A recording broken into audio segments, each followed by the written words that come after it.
Sud Radio, le choc des idées, Jean-Marie Bordry. Bienvenue à tous sur Sud Radio dans le choc des idées, comme chaque dimanche de 11h à midi, avec nos invités qui n'ont pas peur de déranger par les idées qu'ils portent, les informations qu'ils révèlent ou les souvenirs qu'ils nous racontent. Nous sommes toujours en compagnie d'Arthur de Vatrigan, directeur de la rédaction du magazine L'Incorrect. Bonjour à vous, mon cher Arthur. Vous allez nous parler de votre compte Instagram, celui de votre média d'ailleurs, dans un instant, parce que finalement, il a été rouvert. Que de péripéties. Mais avant ça, je présente notre invité du jour. Alors, c'est une voix que vous connaissez sur Sud Radio, qu'on est très heureux de recevoir. Il s'agit de Jacques Cardoz. Bonjour. Jacques. Comment ça va ? Ça va très bien, ça merci. fait du bien de vous entendre à cette heure, un dimanche. C'est peut-être le seul horaire que vous n'aviez pas encore fait cette saison sur Sud Radio. C'est vrai. Alors ici, j'insiste sur ce terme, on est dimanche, vous êtes un invité. On vous reçoit pour parler de votre ouvrage « Les Inquisiteurs ». C'est publié chez Fayard. Vous revenez sur Cache Investigation, complément d'enquête, envoyé spécial. Le témoignage de l'ancien rédacteur en chef que vous êtes dans les services d'investigation sur le service public. Est-ce que l'investigation du service public est biaisée ? Est-ce qu'on tape toujours sur les mêmes ? Est-ce qu'on peut enquêter sur tout ? Est-ce que certains ont trop de pouvoir ? Vous nous raconterez tout ça avec dans plaisir. Quelques instants, jusqu'à midi sur Sud Radio. Mais avant ça, je le disais, Arthur de Vatrigan, directeur de la rédaction du magazine L'Incorrect. On a beaucoup parlé dans cette émission de la suppression arbitraire et sans vraie raison du compte Instagram de votre média. Bonne nouvelle à tous ceux qui nous écoutent et qui tenaient à ce compte. Il a été rouvert. Exactement. Il a été rouvert 36 heures après une grande mobilisation médiatique. Et sur les réseaux sociaux, on a reçu un message à 1h37 du matin nous expliquant que finalement le compte n'enfreignait aucune règle et qu'il s'excusait pour les dommages occasionnés. Voilà, donc tact. Et c'est une bonne nouvelle, ce qui permettra en plus à vos abonnés sur Instagram de retrouver un certain nombre de vos enquêtes, comme celle-ci par exemple, sur une association très célèbre, SOS Racisme, dont vous allez nous parler dans votre carte blanche, Arthur. Exactement, parce que lundi dernier, avec quelques autres médias, comme Boulevard Voltaire, Radio Courtoisie, Logime et donc le magazine L'Incorrect que j'ai l'honneur de diriger, nous avons lancé une grande enquête sur l'écosystème associatif de gauche. Alors, nous avons enquêté de longs mois sur plus de 300 associations dites d'intérêt général et qui pour certaines touchent de grosses subventions et toutes en tout cas perçoivent des dons défiscalisés. Je rappelle le principe qui est simple, si vous donnez 100 €, vous enlevez 66 € de votre déclaration d'impôt, donc c'est une perte de recettes pour l'État. Il faut savoir qu'en 2025, le montant des dons défiscalisés en France représenterait 3,7 milliards d'euros. Donc je vous laisse imaginer le manque de recettes également. Mais je précise tout de suite que je suis pour ce principe, car je crois bien plus à l'efficacité d'une association de terrain qu'à celle d'un fonctionnaire planqué dans sa tour d'ivoire. Mais parmi les 300 associations étudiées, une grosse cinquantaine ont retenu notre attention par le système juridique plus que suspect, et des gros manquements également. Alors, vous n'ignorez pas de savoir qu'une passoire se révèle bien moins percée que les caisses de l'État en ce moment, et que plus que les mois avancent, plus ils nous font les poches. Et à ce rythme, on finira en caleçon. Alors, en période de canicule, c'est pas très grave, mais d'ici quelques mois, on risque de se geler un peu les miquettes. Et disons que si on peut éviter de brûler des billets par millions, ça serait pas mal. Et donc, chaque jour, nous sortons une enquête sur une association suspecte. Il est des associations dont le bilan à lui seul raconte une histoire. Celui d'SOS Racisme en dit long quand on parvient à le consulter. Car c'est là le premier paradoxe d'une organisation qui se réclame de la vertu civique et de la transparence. Ses comptes ont disparu de l'espace public depuis 2010. Les derniers chiffres réellement accessibles, donc de l'exercice 2009, publiés au journal officiel, dessinent un modèle économique singulier sur 900 000 € environ de dons, d'adhésions et de subventions. Les subventions publiques pèsent 579 000 €, soit 64% du total. Face à ce torrent d'argent public, les adhésions, elles, plafonnent à 18 000 €, donc 2% des recettes. En clair, pour 2 € versés par l'État, l'association n'en récolte que quelques centimes auprès de ses militants. Une association dont la base ne finance presque rien, la formule interroge la nature même de la structure. Autre question, que devient cet argent ? Pour l'essentiel, il paye les salaires. Les charges d'exploitation de SOS Racisme sont constituées à 53% de salaires et de charges sociales. Et l'association dépense, je cite, tout ce qu'elle reçoit, et même au-delà, puisqu'elle présente des capitaux propres négatifs. Autrement dit, une structure qui consomme intégralement la générosité publique pour faire vivre son appareil sans réserve ni matelas de sécurité, c'est tout de même un peu étrange. Le décret numéro 2009-540 est pourtant clair. Toute association percevant plus de 153 000 € de dons de subventions ou de dons doit déposer ses comptes au journal officiel. SOS Racisme franchit ce seuil chaque année. Et rien que pour 2011, elle a touché plus de 350 000 € des seuls ministères de l'éducation, de la ville et de la culture. Et pourtant, donc, depuis 2010, rien. 15 ans d'opacité en infraction ouverte avec l'article 612-4 du Code de commerce. Et cette opacité n'est pas anodine, parce qu'une association qui émet des reçus fiscaux via la plateforme Helloasso, laquelle perçoit les dons pour SOS Racisme et les lui reverse à 100%, ouvrant donc aux donateurs une réduction d'impôt de 66%, engage l'argent du contribuable une seconde fois. Et la loi du 24 août 2021 impose désormais de déclarer chaque année le montant de ces reçus. Alors comment vérifier le respect de cette obligation pour une organisation qui ne publie aucun compte? Et comment justifier l'intérêt général, condition sine qua non du mécénat, d'une structure au positionnement militant à sens unique, quand la jurisprudence, Amiens 19 octobre 2023, rappelle qu'une activité de plaidoyer prépondérante n'est pas d'intérêt général. Car en 15 ans, la vraie question, c'est pas que SOS Racisme, c'est le rôle de l'État. Parce qu'en 15 ans, aucun contrôle public connu n'est venu sanctionner ce non-dépôt manifeste ni vérifier l'éligibilité de l'association au régime du mécénat. Comment expliquer cette mansuétude quand d'autres n'ont pas ce privilège, et je peux vous en citer pas mal. Donc il y a une association qui a fait la dénonciation des passe-droits à l'un de ses fonds de commerce. On aimerait poser la plus simple des questions. Où sont vos comptes ? Bon, et c'est la question que vous posez en tout cas. Ce que vous trouvez suspect, c'est le manque de transparence en quelque sorte, si j'ai bien compris, mon cher Arthur. Et l'infraction de ne pas déposer ses comptes. Et cette infraction que vous relevez. Est-ce qu'on est arrivé dans un monde où les médias de droite, du coup, en l'occurrence l'Incorrect, commencent à aller chercher et enquêter sur les associations de gauche, et des journalistes de gauche vont enquêter toujours sur les associations de droite? Ça vous rappelle quelque chose ou pas forcément? Ça me rappelle quelque chose, et je pense que tout ça n'est pas très bon pour la démocratie. Il fut un temps où on parlait pas de médias de gauche ou de médias de droite. Il y avait des médias, il y avait des sensibilités dont qu'on pouvait deviner, mais tout cela n'était pas un problème. Ça venait pas télescoper la carte de presse, et ça fait partie des choses que je raconte dans le livre. C'est que je pense que justement on a basculé. On est dans un autre monde aujourd'hui, et c'est un problème. Moi, il y a une question qui m'intéresse concernant ce qui vous est arrivé. C'est est-ce que vous avez la certitude que la suspension de votre compte Instagram celui de l'Incorrect, est une erreur, ou bien est-ce que relève d'une autre décision, et peut-être d'une décision éditoriale? Ça relève d'une autre décision, parce qu'on a une première suspension. On pensait que ça venait de notre fait, qu'on aurait pu se tromper, qu'il manquait des informations. On a redonné tout ce qu'il fallait, notre carte d'identité, voilà, tout ça. Rien.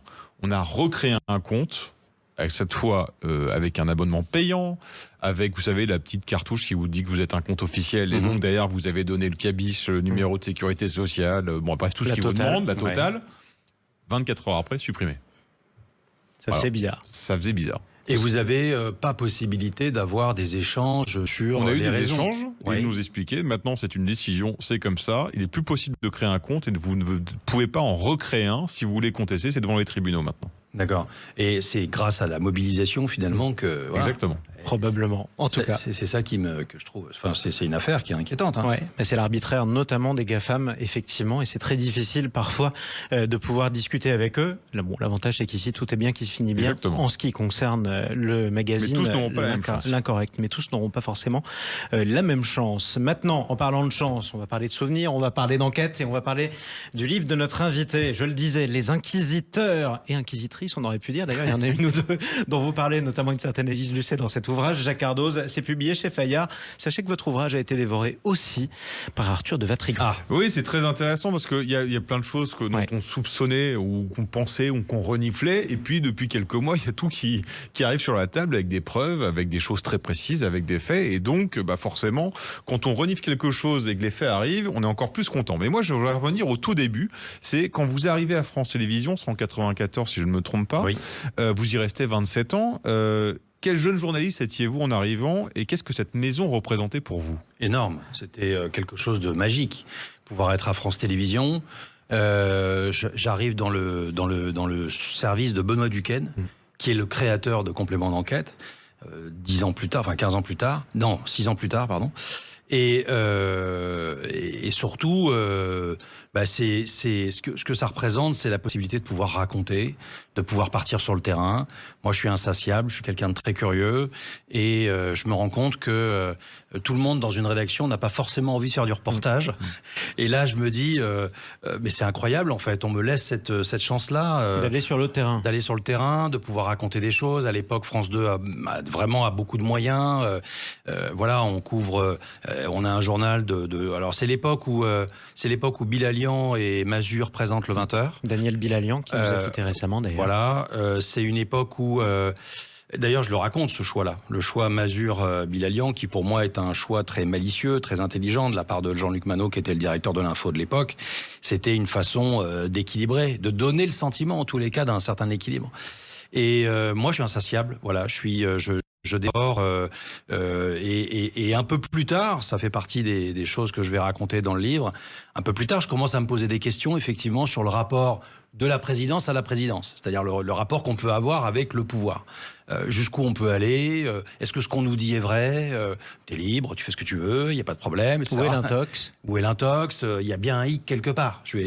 Et tout ça, je vais le comprendre au fil des années. C'est très subtil.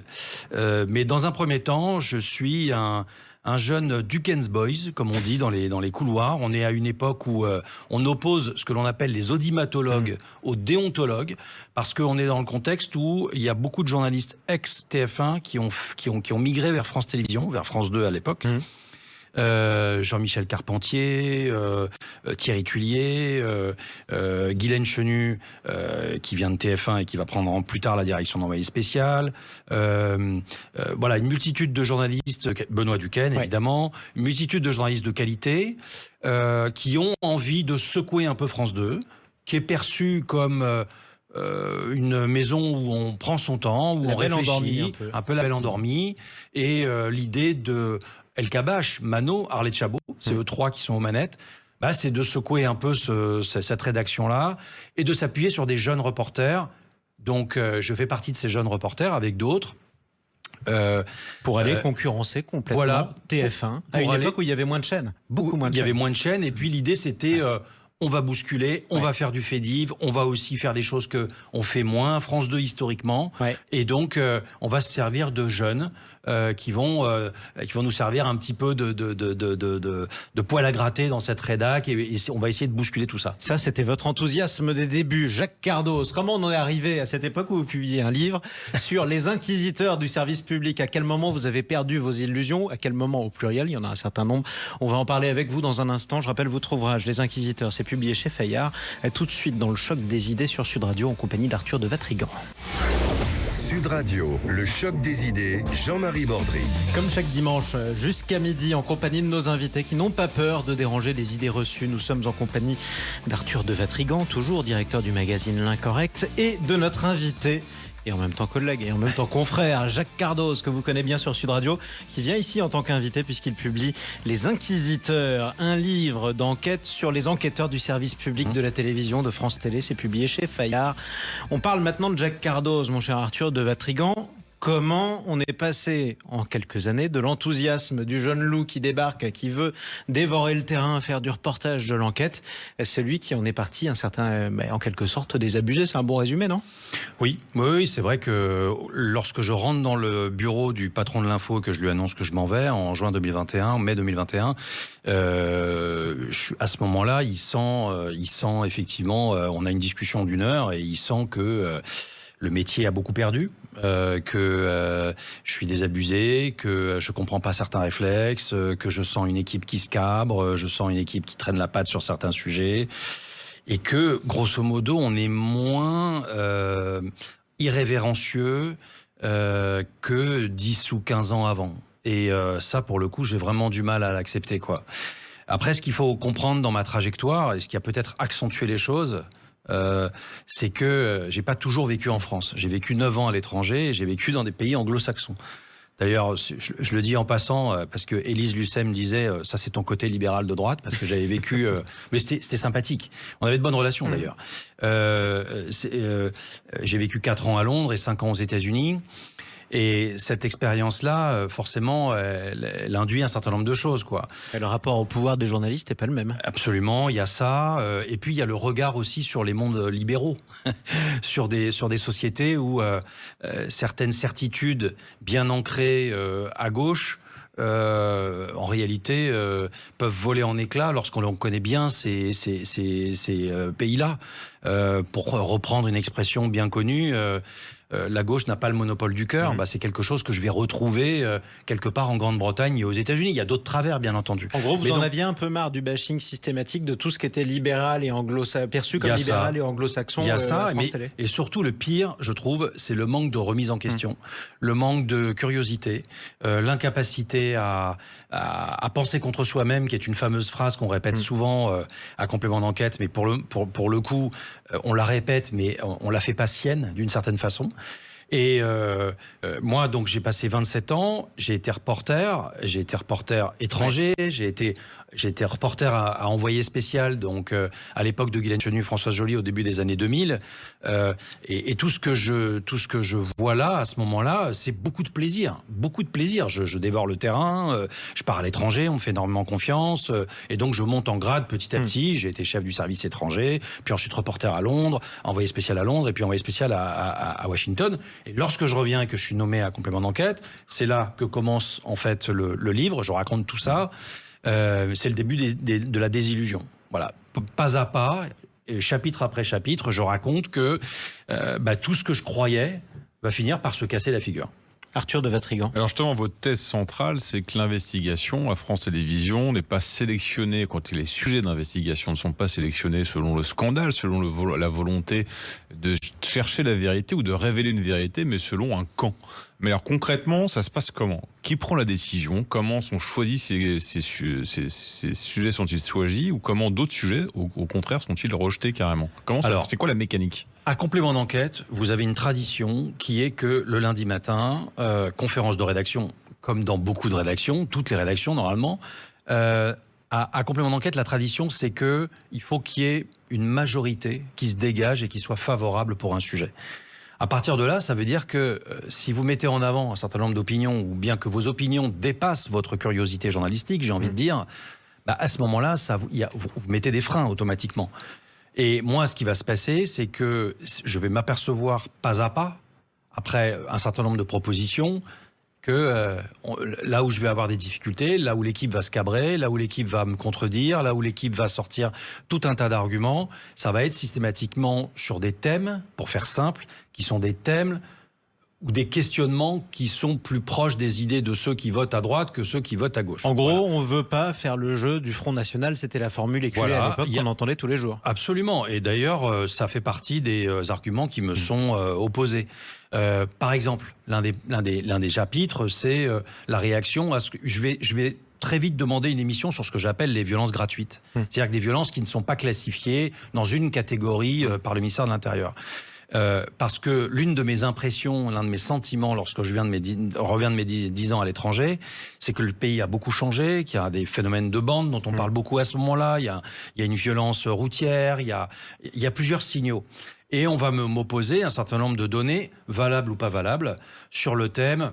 C'est toi qui dis ça, il n'y a rien qui le prouve, on va faire une enquête exclusive, c'est pas notre histoire. C'est quoi le sous-entendu de on va faire une enquête exclusive? C'est clairement que Bernard de la Villardière est considéré, et enquête exclusive est considérée par complément d'enquête comme une émission plutôt favorable aux émissions, aux thèses de droite, quoi. Ou en tous les cas, c'est même pas ça, c'est même pas favorable aux thèses, faut pas que je le dise comme ça,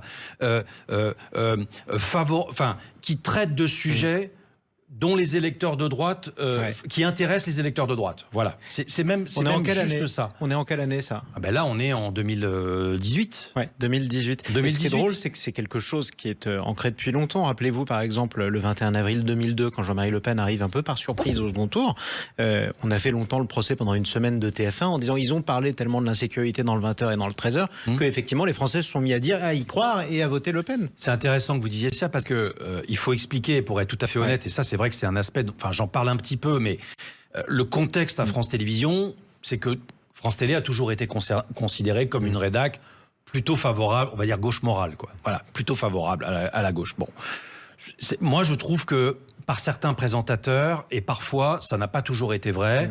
Parfois, le travail journalistique a été tellement bien fait, je pense à la période David Pujadas, qui pour moi reste l'exemple par-dessus tout, est une période durant laquelle vous ne vous posiez pas la question. Et à partir du moment où vous ne vous posez pas la question, c'est qu'il a cette capacité à faire en sorte que les problématiques qui traversent l'opinion soient traitées de façon égale, qu'elles soient des problématiques entre guillemets favorables plutôt à la gauche, plutôt à la droite. C'est-à-dire qu'il n'avait pas de frein sur le fait divers, comme il n'avait pas de frein sur des questions sociales. Voilà. Donc, à partir du moment où vous avez cette lecture-là, en fait, personne ne viendra vous chercher des poux dans la tête. Voilà. Chose qui va être compliquée pour moi à partir de 2017. Je peux vous donner plein d'autres exemples, évidemment. Ah bah allez-y. On veut des exemples. Juste après l'émission sur les violences gratuites, finalement, est une émission que la rédac accepte de faire, un peu à reculons. On va me reprocher d'avoir invité un père éploré qui a perdu son fils poignardé au sortir d'une boîte de nuit, sans que le crime soit médiatisé. Parce que le crime n'était pas classifié, si vous voulez, comme étant répondant à une logique ou à une problématique. Et moi, j'ai ce côté un peu à rebrousse-poil, un peu contradicteur. Et donc, je dis, mais au contraire, c'est précisément ça qu'on va essayer de faire. Traitons des violences, entre guillemets, gratuites. Qu'est-ce que ça veut dire, une violence gratuite ? Et bon, l'émission, on l'a fait. J'essaie d'avancer. Quelques semaines plus tard, il y a l'affaire, entre guillemets, l'affaire Mélenchon. Mélenchon, La République, c'est moi. Ça passe en boucle sur les chaînes de télé. Pour moi, ça s'impose. Et j'ai envie qu'on s'intéresse à ce personnage. Et là, à ce moment-là, on m'oppose une fameuse phrase. C'est compliqué, Jacques, tu comprends. La LFI nous file des dossiers. On peut pas aller là-dessus. Je connais un peu les opinions des uns et des autres. Alors, sans que ce soit dit, je comprends qu'il y a des réticences. Je passe sur Mélenchon, je vais pas passer sur une émission suivante qui est le communautarisme. Et là, vraiment, ça va vraiment monter, ça va vraiment m'agacer. Et je m'appuie en plus sur un élément objectif, qui est que il y a un projet de loi. Édouard Philippe, à l'époque, était au gouvernement. Il y a un projet de loi. Il y a la question des imams, je me souviens. Il y a la question des mosquées, d'où viennent les... Voilà, il faut légiférer là-dessus, etc. Je pense que c'est l'essentiel qui est dans ce projet de loi à ce moment-là.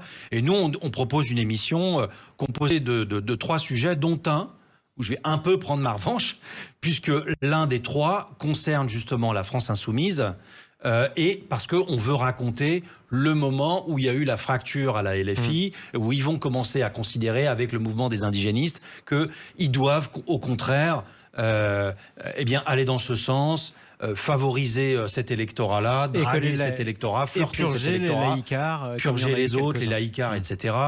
Pourtant, Mélenchon a été laïcard, mais bon, bref, tout ça, en tous les cas, journalistiquement, est absolument passionnant. Et à ce moment-là, c'est une émission de facho. Un rédacteur en chef adjoint se désolidarise. Une journaliste qui se trouve être une journaliste musulmane me dit, et je le comprends très bien, mais en même temps, je vois pas pourquoi je le raconterai pas, me dit, c'est un sujet qui est trop sensible pour moi, qui est trop délicat, je me déporte quelque part de ce sujet, voilà. Et donc, je me retrouve un peu minoritaire, et pour moi, ça veut dire quelque chose, si vous voulez. C'est aussi, l'évolution des rédacs, l'évolution de la société. Et ce sujet-là s'ajoute aux autres, c'est-à-dire que je vais traîner une idée sur la cancel culture. Alors, je viens des États-Unis où la cancel culture a déjà débuté. Et quelque part, on me voit comme étant un peu trop en avance, un peu trop précurseur. Et pourtant, il y a des exemples à ce moment-là. Il y a des exemples dans le milieu de la culture. Il y a des exemples sur des embryons wokistes en France. Il y a des exemples. Enfin, je veux dire, je peux pas inventer cette émission en me reposant uniquement sur les États-Unis. Et je finirai par faire cette émission qui sera, et c'est un pied de nez, ma dernière émission. Voilà. Donc, alors, il y a plein d'autres exemples dans le livre. Et je relève également des exemples dans d'autres émissions, des réflexes dans d'autres émissions, que ce soit pour Cash ou pour Envoyé spécial, parce que plus tard, à partir de 2023, là j'ai quitté France Télé en 21. En 2023, je commence à évoquer ces idées-là, le récit que je fais là, de façon moins précise. Et on est dans une période où il n'y a pas encore eu la commission d'enquête, qui va considérablement, à mon avis, changer les choses. Sur l'audiovisuel public, qui a été tenu cette année et dont le rapporteur a été Charles Aloncle.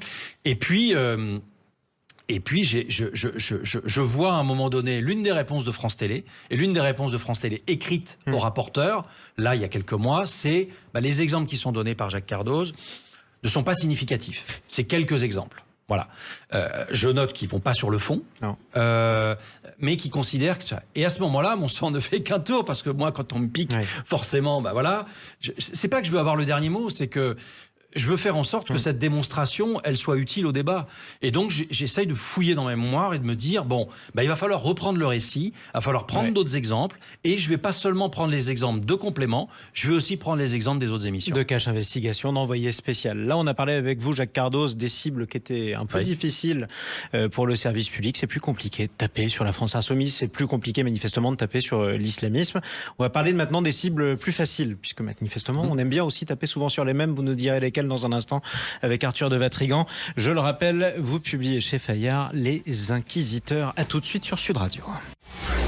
Sud Radio, le choc des idées, Jean-Marie Bordry.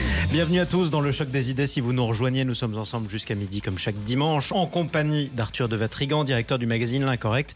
Et cette fois-ci de notre invité, notre collègue, notre confrère tout simplement, Jacques Cardos, qui publie Les Inquisiteurs chez Fayard. On parle de l'investigation souvent biaisé, c'est ce que vous nous expliquerez sur les médias du service public, en particulier à France Télévisions, Cache Investigation, envoyé spécial, complément d'enquête. C'est ce que vous décrivez, notamment par le fait que souvent ce sont les mêmes cibles sur lesquelles on aime bien enquêter. Oui, c'est ça, c'est-à-dire que j'utilise une formule qui est...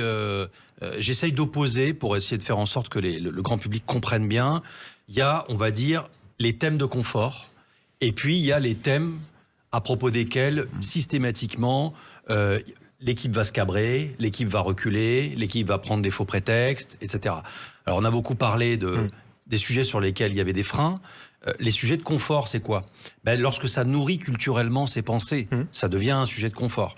Par exemple, je prends l'exemple de l'affaire Adama Traoré, qui pour moi est un exemple assez significatif. Pourquoi ? Parce que quand on fait de l'investigation, je pense qu'on doit vraiment mettre de côté la question du ressenti, de l'émotion. Et évidemment que après la mort de ce garçon, le pays est ému. On se demande si effectivement c'est pas un acte raciste de la part de la police. Il y a des questions qui se posent. Il y a une partie de la presse, notamment Libération, qui va en faire sa une à peu près tous les jours. Et je peux le comprendre. Je veux dire, Libération a son positionnement.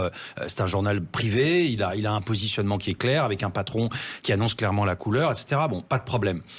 Médias du service public, on se doit d'être neutre et on se doit d'essayer de faire en sorte qu'au moins il y ait une forme d'honnêteté intellectuelle et surtout que je parte pas dans une direction qui va pas être la bonne. Et donc je pense que je freine des cas de fer de semaine en semaine. Alors je racontais tout à l'heure que de lundi en lundi, on se dit parce qu'il faut lancer des investigations pour plusieurs mois. Donc on se dit qu'est-ce qui tiendra dans l'histoire dans 6 mois, dans 1 an, qui parlera suffisamment aux téléspectateurs et qui en même temps c'est vrai que l'affaire Adama Traoré devient une affaire nationale et que de ce point de vue-là, on m'oppose que ça va être une information majeure et que donc il faut la traiter. Sauf que la traiter à ce moment-là, ça veut dire poser la question de savoir si la police n'est pas raciste. Parce que comment j'aurais pu le traiter différemment ? J'allais pas dire Adama Traoré, une affaire comme une autre, j'en sais rien, une bavure, etc. Enfin, ça, c'est pas à la hauteur d'une émission d'investigation. Une émission d'investigation, on a 60 minutes, il y a des pistes, il faut creuser, il faut aller poser beaucoup de questions, mettre en cause, et si possible monter d'un étage à l'autre de 10 minutes en 10 minutes. Ça veut dire que quelque part, on va monter jusqu'au commissaire de l'Intérieur et que je vais me retrouver dans les fauteuils rouges face au ministre de l'Intérieur et que je vais lui dire, c'est pas une bavure en fait. Il y a un moment donné où, est-ce que c'est pas un acte délibéré de vos policiers? Est-ce que c'est pas la preuve d'un racisme systémique tel que c'est plaidé par une bonne partie de la gauche? Voilà. Et donc je vais freiner des cas de fer. Et l'histoire montre que heureusement que je n'ai pas cédé à ça. Heureusement que je n'ai pas cédé à ça. Pourquoi? Mais parce que il y a eu 3 jugements qui sont très clairs et qui expliquent que non, il n'y a pas d'acte raciste de la part des policiers et que voilà, c'est une affaire absolument dramatique. Mais heureusement que je ne me suis pas installé dans cette information de confort qui aurait conforté des idées, une opinion, un soupçon. Mais ça, c'est de l'opinion politique, c'est pas un travail journalistique. Arthur. Donc voilà. Justement, sur les sujets que vos anciens collègues aimaient bien sélectionné, en tout cas préféré s'engager avec beaucoup de volonté, beaucoup d'enthousiasme, au-delà des sujets de société, on va dire, c'est des sujets politiques. Et justement, comme vous parliez de la commission d'enquête parlementaire sur l'audiovisuel public, vous avez affirmé dans cette commission, vous êtes interrogé, que il y avait eu une demande d'enquête sur Jordan Bardella la veille des européennes de 2024, avec la consigne de mémoire, et je cite, c'est un verbatim, de ne pas le rater. Qui donne ce genre d'ordre, parce que ça veut dire s'il y a une consigne, c'est que ça vient forcément de quelqu'un. Et comment réagissent les journalistes à ce moment-là? Parce que c'est quand même étonnant. Oui, alors j'explique de façon circonstanciée à chaque fois comment ça s'est passé et quelles phrases ont été dites et à quel moment et par qui. Parce que justement, c'est très important de le dire, il n'y a pas de règlement de compte à l'égard de qui que ce soit. J'en profite pour faire une petite parenthèse qui est importante. Moi, je n'ai pas été viré de France 2. J'ai demandé à partir.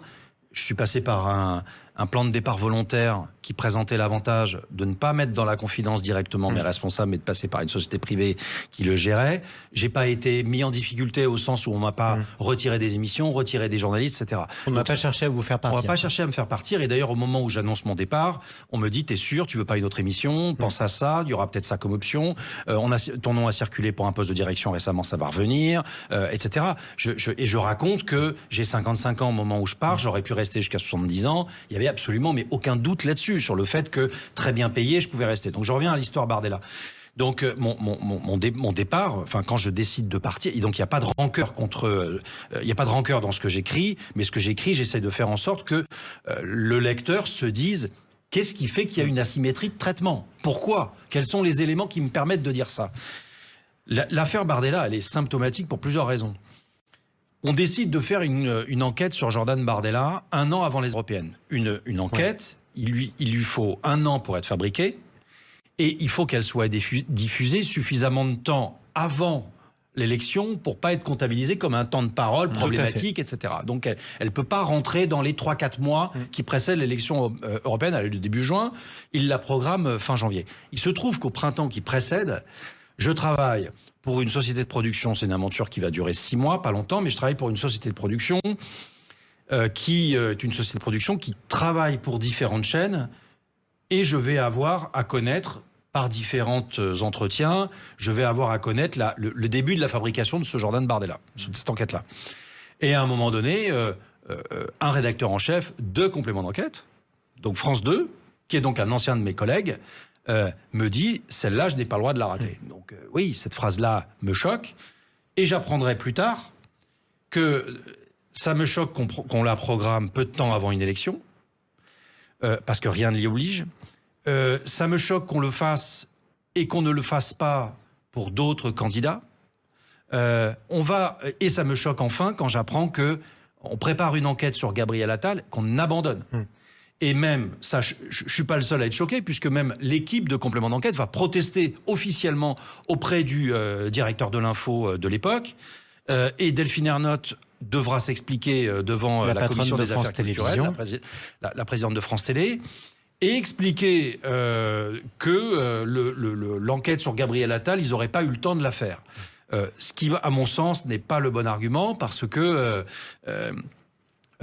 nous est arrivé de faire des enquêtes en très peu de temps, en 1 mois et demi ou en 2 mois. Et lorsque vous voulez vraiment la faire, vous mettez beaucoup plus de moyens, vous multipliez les équipes, vous confiez par exemple à l'une faire 10 minutes et se concentrer sur l'enfance, l'autre ça va être, vous voyez, vous choisissez angle par angle. Mais alors allons au bout, parlons vrai, on est sur Sud Radio. Si c'est pas pour une raison de temps et de timing, de délai qu'elle a été abandonnée, pourquoi elle a été abandonnée? Ma thèse est que c'est clairement, l'idée est clairement d'essayer de trouver du sale sur Jordan Bardella pour le déstabiliser en pleine période de campagne électorale. Et à l'inverse, celle de Gabriel Attal?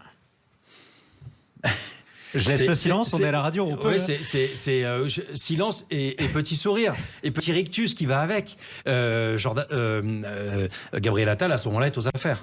Voilà. Et c'est là où ça alimente ma thèse, qui est que on est moins irrévérencieux à l'égard du pouvoir en général, et encore plus aujourd'hui à l'égard du pouvoir qui est aux manettes. Voilà. Donc, alors, il faut être honnête. France Télé n'a jamais été très irrévérencieux à l'égard des pouvoirs. Qu'ils soient de vrai. droite ou de gauche. Voilà, c'est vrai à l'époque Sarkozy, c'est vrai à l'époque Chirac, c'est vrai. Ça, pour le coup... C'est le problème des télévisions publiques. Quand Oui. vous dépendez de l'argent public, vous dépendez du pouvoir aussi. J'avais un collègue récemment qui me disait au téléphone, regarde notre couverture de la Russie, est-ce que tu as déjà vu dans la bouche d'un des journalistes à France Info un discours qui soit contraire à celui du Quai d'Orsay? Ça n'arrive jamais. Bien sûr. Voilà, même sous forme de questionnement. Et je trouve que pour le débat, ça n'est pas sain, ça n'est pas bien. Donc, il y a une asymétrie de traitement sur l'enquête Jordan Bardella. Et honnêtement, ça aurait pu être sur n'importe qui. Il se trouve que j'ai les éléments qui me permettent de le dire sur l'enquête Jordan Bardella. Je le dis, c'est significatif. Peut-être qu'il y a plus de ressenti à l'égard de celui qui peut être porteur de la candidature présidentielle pour le RN que pour n'importe quel autre candidat de droite. Peut-être qu'il y a ça aussi, c'est-à-dire que, vous voyez, c'est-à-dire que la perception entre guillemets anti-RN est peut-être plus forte encore à l'égard de France Télé, mais on est dans un contexte où on fait pas trop de mal au pouvoir qui est en place. Et puis, si on continue l'asymétrie de traitement, pardon, mais moi j'ai jamais vu d'enquête vraiment ébouriffante sur Jean-Luc Mélenchon, ébouriffante sur François Hollande. Et puis je peux continuer la litanie. Enfin, je veux dire sur tous les autres. Donc, si vous voulez, c'est pas seulement une question comptable, parce que je sais ce qu'on va me dire. Quand j'ai révélé l'affaire Mélenchon, une des députées socialistes m'a dit: Monsieur Cardoz, je comprends pas bien. Il y a quand même eu quelques mois plus tard une enquête sur Jean-Luc Mélenchon. Alors j'essaie de lui expliquer que en réalité, si on regarde de 2017 à aujourd'hui, il y en a eu 4. La première, c'est le communautarisme.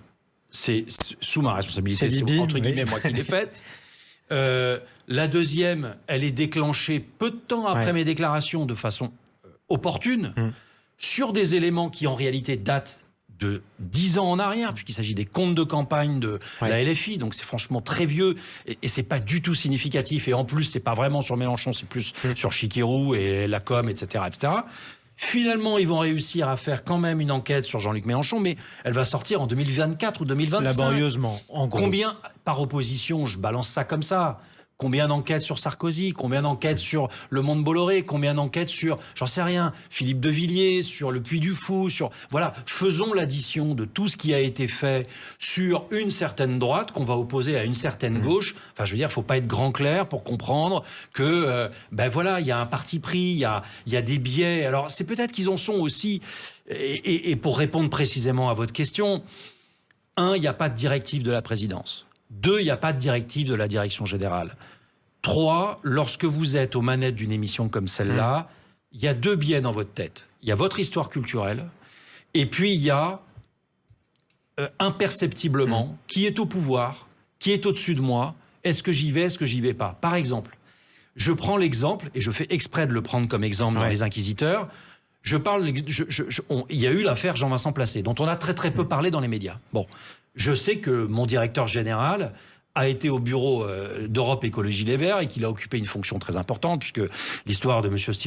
Sidbon Gomez, c'est qu'il a été engagé politiquement très tôt, à l'âge de 14 ou 15 ans, très brillant, etc. Bref. On rappelle que Jean-Vincent Placé a été coprésident du groupe Europe Écologie Les Verts à l'Assemblée nationale. Et donc mon directeur général est proche, je le sais, idéologiquement des gens comme Duflot et de Jean-Vincent Placé. Forcément, il a travaillé avec lui. Bon. C'est son histoire. C'est son histoire. Bon. Quand vous êtes à la fois présentateur, rédacteur en chef, est-ce qu'il n'est pas sain de se poser la question de savoir si vous vous dites pas, Jean-Vincent Placé, Jacques, tu sais, tu vois le problème avec sur Sidbon Gomez. Je dis attention, il m'a jamais rien dit. On s'est croisés quelques fois, on a eu des discussions, etc. Ben, il a jamais rien dit, il a jamais demandé quoi que ce soit. Mais à l'inverse, vous posez la question et vous vous dites est-ce que je le fais, est-ce que je le fais pas? Est-ce que finalement on va pas rien me dire, mais en même temps prendre d'autres prétextes pour l'année d'après, m'enlever une émission, me faire des remarques? C'est une forme de contrôle social imperceptible en quelque sorte. Voilà, très bien résumé, Jean-Marie. C'est ça l'histoire. Et c'est ça qui fait que vous avez c'est beaucoup plus fin, que ça, qu'une directive très claire. Il n'y a pas besoin, c'est une ambiance en quelque sorte. Allez, maintenant qu'on a parlé de l'ambiance, on va parler aussi des têtes d'affiche. Il y a une personne dont vous parlez beaucoup, qui est une journaliste très célèbre que Sud Radio connaît bien, parce qu'on l'a beaucoup reçue d'ailleurs, notamment dans l'émission média de Valérie Expert et Gilles Ganzmann. Élise Lucet, est-ce qu'elle a trop de pouvoir au sein de France Télévisions. On va en parler avec vous, Jacques Cardoz, dans un instant. À tout de suite sur Sud Radio. Sud Radio, le choc des idées, Jean-Marie Bordry. Avec notre invité Jacques Cardoz qui publie Les Inquisiteurs chez Fayard, un livre justement d'enquête sur les enquêteurs du service public de la télévision, c'est-à-dire de France Télévisions. On parle de cache investigation, complément d'enquête, envoyé spécial et de tous les biais éditoriaux qui peuvent sous-tendre à leur production. Nous sommes toujours en compagnie d'Arthur de Vatrigan, directeur du magazine L'Incorrect. Jacques Cardoz, vous publiez Les Inquisiteurs, mais on pense beaucoup à une inquisitrice dans ce livre. C'est Élise Lucet, c'est peut-être la journaliste du service public, l'une des journalistes du service public les plus connues, peut-être les plus puissantes aussi. La plus puissante, et puis c'est la journaliste préférée des Français en matière d'investigation, il faut le dire. Enfin, je ne sais pas si c'est encore le cas sur les derniers classements, mais pendant très longtemps, en tous les cas, elle a été considérée comme telle. Et je l'explique dans le livre, ce qu'elle a réussi est très fort. Je dirais, elle a réussi effectivement à imposer une émission comme Cash qui, à mon avis, et c'est aussi la thèse de mon livre, c'est que je ne considère pas que ces émissions ne sont pas utiles. Je considère qu'elles sont totalement utiles. Ce que je veux, c'est essayer de poser un débat sur l'honnêteté intellectuelle, l'équité, les asymétries de traitement. Voilà. Donc, et Élise, elle a réussi quelque chose de très fort pour Cash. Je pense qu'il y a eu un certain nombre d'erreurs qui ont été commises, notamment le fait de lui avoir confié aussi Envoyé spécial. Parce qu'Envoyé spécial est passé d'une émission qui était... De reportage, très grand public. On avait l'habitude de dire que c'était une émission, ça devait être le Paris Match de la télé. Je précise aux auditeurs, moi j'ai travaillé 4 ans là-bas. J'ai eu la chance de travailler avec Paul Naon et Bernard Benjamin qui ont créé cette émission. Puis 4 ans avec Guylaine et Françoise. J'ai fait pas mal de mag avec eux. Honnêtement, toutes ces questions-là, enfin, je veux dire, c'était une émission dans laquelle il y avait de la consommation, des faits de société, de l'étranger, de la découverte. Et jamais il y avait des questions, jamais l'idée d'enquête, en fait, venait vraiment, quelque part, perturber le discours. Et Élise, comme elle a une personnalité très forte, et qu'elle est à la tête d'une émission d'investigation très forte, qui est Cash, avec une ligne très particulière, on y reviendra peut-être, je trouve que le fait de lui avoir confié aussi Envoyé spécial, à mon avis, perturbe et brouille l'image, d'une part du téléspectateur à l'égard de Envoyé, et par ailleurs, ça lui a donné encore plus envie de faire ce qu'elle a en elle, qui est de l'enquête pour Envoyé. Et au final, on finit par tout confondre. Et par ailleurs, c'est l'une de mes phrases favorites, il n'y a pas de quoi faire 50 scandales dans l'année. Donc il faut arrêter aussi de penser que, en plus des caches qui sont nécessaires, ils ont encore fait un travail super là récemment, on peut pas partir du présupposé qu'on va faire 30 envoyés et 30 compléments où il va y avoir dedans plein de choses à déterrer et à aller chercher. Parce qu'à partir du moment où c'est le cahier des charges de départ, qui n'est pas le cahier des charges d'origine, à partir du moment où c'est le cahier des charges de départ, vous dites en fait à vos journalistes, allez gratter quoi. Trouve, va gratter. Si je te dis, faisons une enquête sur le glyphosate, va falloir trouver des choses sales sur le glyphosate. Bon, je raconte dans le livre que pour moi, c'est une catastrophe cette émission. D'ailleurs, elle a été dépubliée très très vite. Bon, une enquête à charge sur le glyphosate. Sur lequel il y avait des choses à dire de façon tout à fait objective, vraies questions, etc. Ils inventent un test qui s'appelle le glyphotest. Et là, bon, je raconte dans le détail ce qui va faire qu'à mon avis, on arrive à une cata. Et comment il se plante. Bon, voilà. Bon, bref, ça peut arriver aussi de se tromper. Bon, c'était une grosse erreur. Bon, mais c'est aussi parce que, à un moment donné, vous en rajoutez sur le nombre d'enquêtes possibles parce qu'on sait que c'est ce qui marche, quoi. Grosso modo, on sait ce qui... on va déterrer un truc, on va raconter un truc nouveau, etc. Et les émissions de reportage un peu classiques, elles marchent moins. Oui, mais c'est pas forcément le rôle du service public. Le rôle du service public, c'est aussi d'envoyer spécial, de continuer avec des belles histoires de Français à l'étranger, comme c'était à l'époque de Paul et Bernard, les médecins, j'en sais rien, moi, le chef d'entreprise qui a réussi, c'est moins dans le logiciel d'Élise Lucet. Voilà. Et moi qui ai vécu 10 ans à l'étranger, pour moi, voir un patron qui a réussi, j'ai pas tendance d'abord à penser les comptes sont bidons, il a défiscalisé. J'ai plutôt tendance à commencer par dire pourquoi il a réussi, comment il a réussi, et s'il avait intéressé. Voilà. Autre mentalité. Mais justement, avec tous ces biais, avec tous les témoignages que vous nous racontez, les orientations, alors qui sont dues en effet aux histoires personnelles. Hein. L'objectivité n'existe pas. Nous sommes que des journalistes On est d'accord. objectifs, honnêtes. Subjectif, honnête, pardon, c'est le principe. Mais France Télévisions, c'est quand même un média qui a beaucoup de salariés, beaucoup d'employés. Je ne sais plus le chiffre exact, je crois que c'était 9000. On n'est pas loin de Radio 9000. France. Ouais, Voilà. c'est ça. On n'est pas loin de 9000, ce qu'on appelle ETP, équivalent temps plein. Je me dis, avec ces 9000 ETP, pourquoi personne ne réagit? Pourquoi personne ne se lève, ne se dénonce des méthodes, ne refuse, se met en grève? Il y a des syndicats de journalistes, il y a des directeurs il y en a 2 ou 3 qui le font quand même. très peu. Non, mais là, il y a beaucoup de choses qui se passent. Et en plus, je vais vous dire... Depuis 2 ans, depuis la commission d'enquête, là, ça libère la parole. Ouais. Il y a le MeToo du journaliste public. Mais avant, on les entendait pas beaucoup. Non, mais vous avez raison. Pourtant, 9000 salariés. Alors, 2 choses par rapport à ça.